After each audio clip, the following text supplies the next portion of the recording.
Good day, everybody, and welcome to another edition of the Military and Foreign Affairs Network. I am your host, the voice of reason. And yes, today we have another lesson in insanity. And this is a Dateline, the United States, or the disunited States of America, the former United States of America. And I say former in the sense that the country does not feel united. All right, Dateline, USA. North Carolina GOP set to override Democratic governor's veto of bill banning sex reassignment for minors. Sex reassignment for minors. This is where you will take a child, a healthy boy, a healthy girl, and essentially sterilize them. If we fast forward into history and we talk about this in the future, how is this going to be perceived? If we were to go back in time, if I were to go back to the year 1900, go to some of the most quote-unquote liberal places in America, which are liberal today, New York City, and make that statement. North Carolina GOP set to override Democratic governor's veto of bill banning sex reassignment for minors. What would they say? What would they say in 1900? What would they say in 1920, 1930, 1940, 1950, 1960, 1970?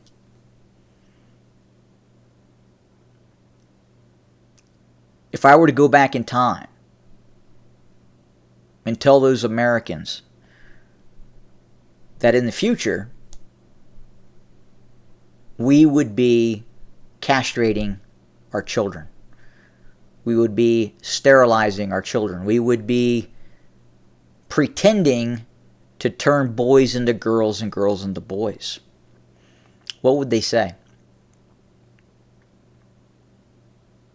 If we look at 1984, the book, the movie by George Orwell.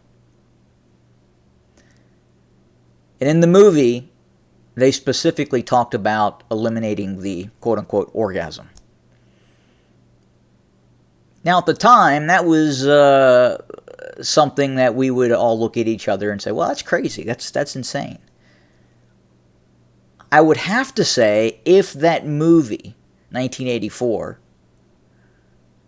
discussed sex reassignment, turning little boys into girls and little girls into boys, that would have been even more radical than the elimination of the orgasm.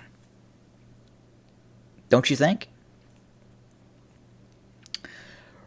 Republican supermajority in the North Carolina General Assembly on Wednesday will attempt to override the governor's vetoes of legislation banning sex reassignment health care for minors and limiting transgender participation in school sports.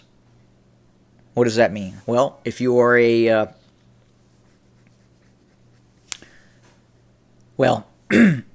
I'm not going to get into that too much, but I think we all know what that means.